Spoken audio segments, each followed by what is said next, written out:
দুর্ধর্ষ ডাকাতির পর অল্পের জন্য রেহাই পেয়ে গেল ডাকাতের হাত থেকে নীলু। হ্যাঁ বন্ধুরা, ভিডিওতে লাইক দিয়ে দেখতে থাকুন। যে মুহূর্তে কিনা পুলিশের চেকপোস্ট বসে যায় এবং ডাকাত দলের ধরা পড়ে যাওয়ার শঙ্কা থেকে যায়, ঠিক সেই মুহূর্তেই ডাকাত দলের কমান্ডার সকলকে ইনস্ট্রাকশন দিয়ে বলতে থাকে যে গাড়ি বদলি করে যে কোনো মূল্যে কিন্তু আমাদেরকে এই বর্ডারটা ক্রস করে যেতে হবে, কারণ পুলিশের চেকপোস্টে যদি একবার আমরা ধরা পড়ে যাই তাহলে আমরা যা কিছু এত কষ্ট করে সেখান থেকে ছিনিয়ে নিয়েছি সেই সকল কিছু আমাদেরকে দিয়ে দিতে হবে। ঠিক সেই মুহূর্তে নীলাঞ্জনা বলতে থাকে যে আপনাদের যা নেওয়ার আপনারা তো সেই শোরুম থেকে নিয়ে এসেছেন, তাহলে আমাকে কেন এরকম করে জিম্মি করে রেখেছেন বলুন তো, আমাকে কেন তুলে নিয়ে এসেছেন। অন্যদিকে কমান্ডার নীলাঞ্জনার মুখে হাত দিয়ে বলতে থাকে যে একদম বেশি চালাকি করার চেষ্টা করবে না, তাহলে কিন্তু একবারে এই মাথার খুলিটা না উড়িয়ে দেবো।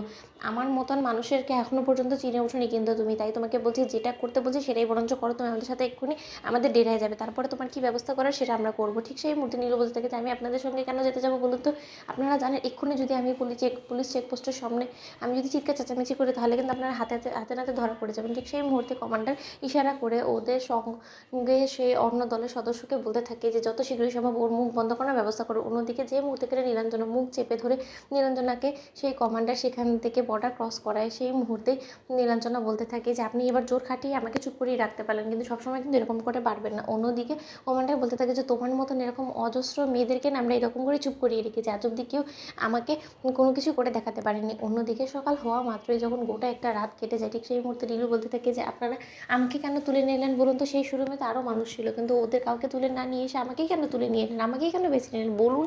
অন্যদিকে কমান্ডার বলতে থাকে যে এই মালটা তো বড্ড বেশি কিছু করছে।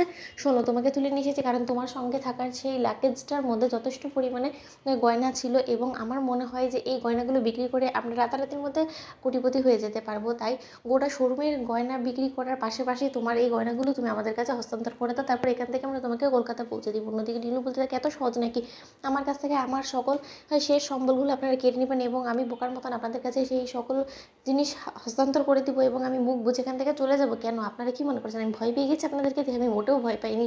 অন্যদিকে কমান্ডার বলতে থাকে যে কপালে শনি নাচ্ছে নাকি তোমার বলো তো, ভালোই ভালো বলছি আমাদের সঙ্গে কোঅপারেট করো। ঠিক সেই মুহূর্তে নীলু বলতে থাকে আর যদি আপনাদের কাছে এই গয়নাগুলো আমি হস্তান্তর না করি তাহলে কী করবেন, আমাকে মেরে ফেলবেন? মৃত্যুর ভয় কিন্তু আমি কোনো মতেই পাই না, কারণ এরকম অজস্র নোংরা কর্মকাণ্ডগুলো আমি আপনাদের মতন আমি করে এসেছি এবং এই বিষয়ে কিন্তু আমি যথেষ্ট পরিমাণে আপনাদেরকে টক্কর দিতে পারবো। অন্যদিকে সেই ডাকাত দলের সদস্য বলতে থাকে যে এরকম কিন্তু আজ অব্দি কেউ কমান্ডারের সঙ্গে এরকম পায়ে পা দিয়ে ঝগড়া করার চেষ্টা করে এবং সেই দুঃসাহস যেই দেখেছে তারাই কিন্তু মৃত্যুর মুখে ঠেলে দিয়েছে তাদেরকে। তাহলে নিশ্চয়ই তুমি বুঝতে পারছো যে তুমি কতটা বাঘের গুফায় এসে পৌঁছেছো, তাই তুমি এখন মুখ বন্ধ করে যা কিছু কমান্ডার কমান্ড করছে তোমাকে সেই সব কিছু মেনে নাও। অন্যদিকে নীলু বলতে থাকে যে আর যদি না মারি তাহলে কী করবে, সে আমাকে মেরে ফেলবে, মারুক, আমিও দেখতে চাইছি সে কী করে আমার উপরে গুলি চালায়। তো বন্ধুরা, ভিডিওটি ভালো লেগে থাকলে লাইক কমেন্ট শেয়ার করে সাবস্ক্রাইব করতে ভুলো না।